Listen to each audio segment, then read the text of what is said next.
Salve, salve, galera! É hora de mais um Quer Que Desenhe?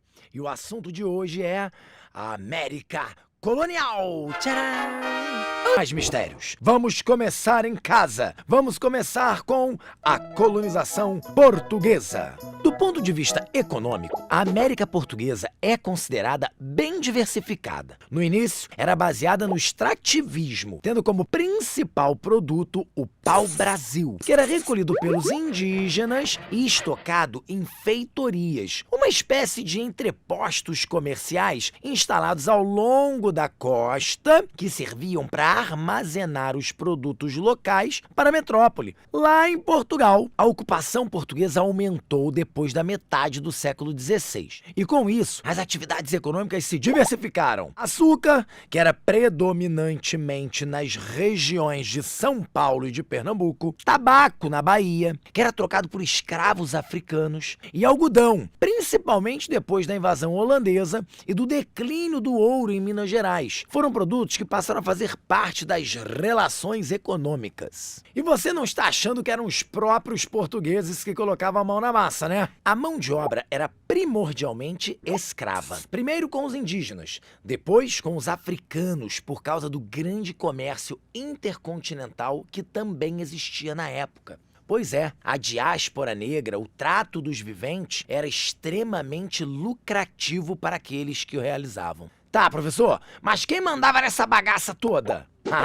As capitanias hereditárias eram comandadas por pessoas de confiança do reino. Os homens de bem, como eram chamados os senhores do engenho, eram como soberanos em seus territórios, apesar de muitos nunca nem terem colocado os pés no Brasil. Acredita? Esse modelo não deu muito certo, grande parte por causa da descentralização do poder e de algumas dificuldades neste novo território. Então, é instalado um governo geral em Salvador em 1549, que incentivou as catequeses indígenas, resolveu boa parte dos conflitos entre brancos e indígenas, além de estimular o uso de escravos negros. Já em 1621, o Brasil é dividido entre Estado do Brasil e Estado do Maranhão, mas se reunifica com o Marquês de Pombal, que transforma o Brasil em vice-reino e mudando a capital da colônia de Salvador para o Rio de Janeiro em 1763. O Rio de Janeiro tem uma ótima vantagem,